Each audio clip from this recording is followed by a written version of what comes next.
Hello दोस्तों, आज हम बात करेंगे what is blood. Blood is a red fluid connective tissue and composed of fluid and different kind of blood cells like plasma, white blood cells, platelets and RBCs.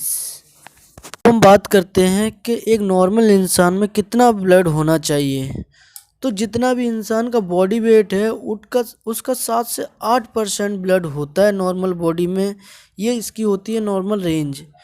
अब हम बात करते हैं कि एक ब्लड का पीएच कितना होता है। तो normally pH of the blood is 7.4 होता है। इसका 7.0 होता है न्यूट्रल। अगर 7.0 से इंक्रीज फॉर्म में होता है तो वो हो जाता है एल्कलाइन, और अगर 7.0 से डिक्रीज फॉर्म में होता है तो वो हो जाता है एसिडिक। ब्लड के कंपोनेंट के बारे में, ब्लड के कंपोनेंट कितने होते हैं। तो ब्लड का कंपोनेंट सबसे पहले होता है आरबीसी, जिसको हम एरिथ्रोसाइट भी बोलते हैं। दूसरे नंबर पे आता है वाइट ब्लड सेल्स, जिसको हम ल्यूकोसाइट भी बोलते हैं। तीसरे नंबर पे आता है प्लेटलेट्स, जिसको हम थ्रोम्बोसाइट भी बोलते हैं। चौथे नंबर पे आता है प्लाज्मा। तो अब हम बात करते हैं आरबीसी के बारे में सबसे पहले। तो RBC red blood cells, it helps the body to transport the oxygen from lungs to tissue and tissue to lungs. Oxygen lungs to tissue and carbon dioxide tissue to lungs ये transport करता है। यानी कि जो भी हमारे lungs जो होते हैं पहले ऑक्सीजन इनहेल करते हैं, वो टिश्यू तक पहुंचाते हैं, फिर टिश्यू के अंदर जो कार्बन डाइऑक्साइड होती है वो लंग्स के थ्रू बाहर कर देते हैं।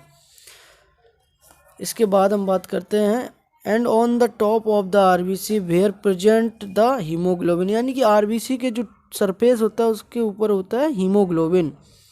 हीमोग्लोबिन की रेंज होती है 12.5 से 70.5 gram per dL. Haemoglobin is a red colour pigment which situated on the top of the RBC.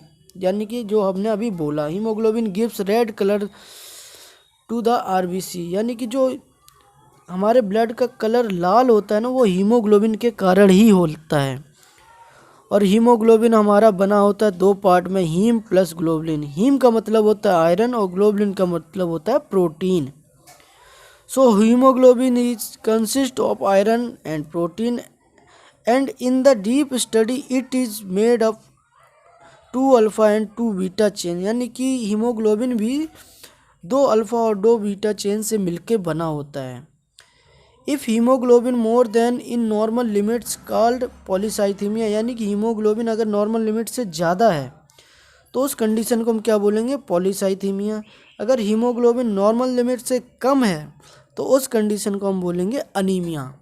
Component की हम बात करें तो सेकंड कंपोनेंट आता है white blood cells. White blood cells यानी कि जो डब्ल्यूबीसी होते हैं हमारे, वो प्रोटेक्ट करते हैं बीमारियों से।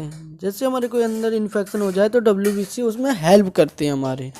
इनकी रेंज होती है 4.5 to 11,000 पर यूएल। अब थर्ड कंपोनेंट की बात करते हैं हम, platelet. Platelet helps to clotting of the blood when bleeding occurs. यानी कि जब हमारे शरीर में कोई कट लग जाता है तो उस टाइम पे जो ब्लीडिंग रोकने का काम करता है वो यही प्लेटलेट रोकने का काम करते हैं। और सामान्यतः इनकी नॉर्मल रेंज होती है 150 to 450,000 पर माइक्रोलीटर। अब आते हैं अनदर कंपोनेंट के ऊपर। Plasma is the fluid portion of the blood. About 55% of our blood is plasma and